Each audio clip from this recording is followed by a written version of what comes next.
Assalamualaikum warahmatullahi wabarakatuh. Bagaimana kabarnya anak-anak semuanya? Semoga senantiasa sehat selalu. Anak-anak, jumpa lagi bersama Ustazah dalam pembelajaran tematik tema 1, subtema 1, pembelajaran 1, ilmu pengetahuan alam. Sebelum belajar, jangan lupa berdoa dulu ya. Anak-anak, hari ini kita belajar tentang cara memainkan alat musik dalam menghasilkan bunyi dan sifat bunyi. Yuk kita simak bersama-sama. Anak-anak, alat musik ada bermacam-macam. Untuk menghasilkan bunyi, setiap alat musik tersebut dimainkan dengan cara yang berbeda-beda. Bunyi sendiri pengertiannya adalah hasil getaran suatu benda. Berikut beberapa contoh alat musik dan cara memainkannya. Yang pertama, alat musik yang dimainkan dengan cara digetarkan atau digoyang. Contohnya adalah alat musik angklung. Alat musik ini berasal dari Jawa Barat. Yang kedua, alat musik yang dimainkan dengan cara ditiup. Contohnya adalah saluang. Alat musik saluang berasal dari Sumatera Barat. Yang ketiga, alat musik yang dimainkan dengan cara dipukul. Contohnya pada alat musik kendang dan tifa. Alat musik kendang berasal dari Jawa Barat, sedangkan alat musik tifa berasal dari Papua. Yang keempat, alat musik yang dimainkan dengan cara dipetik. Contohnya pada kecapi. Alat musik kecapi berasal dari Jawa Barat. Yang kelima, alat musik yang dimainkan dengan cara digesek. Contohnya pada rebab. Alat musik rebab ini berasal dari Jawa Barat. Nah, anak-anak, bunyi yang kita dengar sebenarnya berasal dari adanya getaran dari sumber bunyi tersebut. Contohnya pada saat kecapi kita petik, maka akan diperoleh bunyi. Namun, jika kecapi tersebut didiamkan, maka kecapi tidak dapat mengeluarkan bunyi. Sama halnya seperti kita berbicara.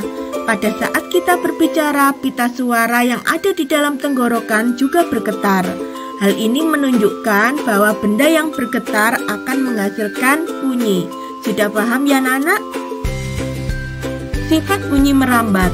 Bunyi dapat merambat dari sumber bunyi ke tempat lain melalui sebuah media. Media perambatan bunyi adalah benda padat, benda cair, dan benda gas. Kecepatan perambatan bunyi berbagai jenis benda tidak sama. Hal ini dikarenakan setiap benda memiliki kerapatan yang berbeda. Perambatan bunyi yang paling cepat melalui medium benda padat, kemudian benda cair, dan yang paling lambat bunyi merambat melalui benda gas atau udara. Syarat sebuah bunyi dapat didengar yaitu jika terdapat sumber bunyi, media penghantar, dan indera pendengar yaitu telinga. Anak-anak, seperti yang kita ketahui, bunyi merambat melalui benda padat, benda cair, dan benda gas. Perhatikan percobaan berikut ini. Pada percobaan pertama, tujuannya adalah mengidentifikasi sifat bunyi merambat melalui udara. Alat dan bahan yang digunakan yaitu selang plastik.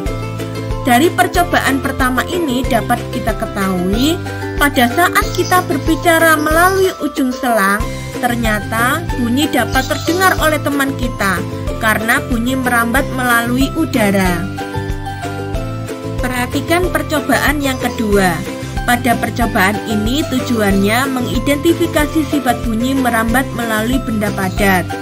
Nah, anak-anak, tidak asingkan cara membuatnya. Kalian tinggal menggunakan 2 buah gelas plastik yang dihubungkan dengan benang.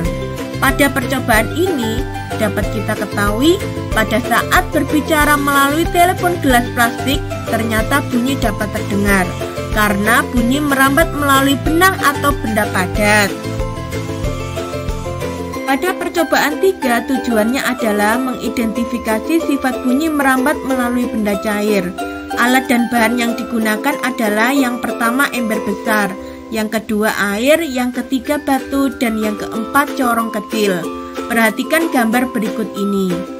Pada percobaan ini dapat kita ketahui yaitu pada saat batu diketukkan di salah satu sisi ember, ternyata bunyi dapat terdengar jelas dari dalam air karena bunyi merambat melalui partikel-partikel air.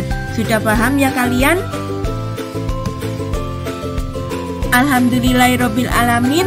Cukup sekian dari Ustazah. Semoga ilmu yang kalian dapatkan hari ini bermanfaat. Terima kasih. Tetap semangat belajar dan berdoa. Wassalamualaikum warahmatullahi wabarakatuh.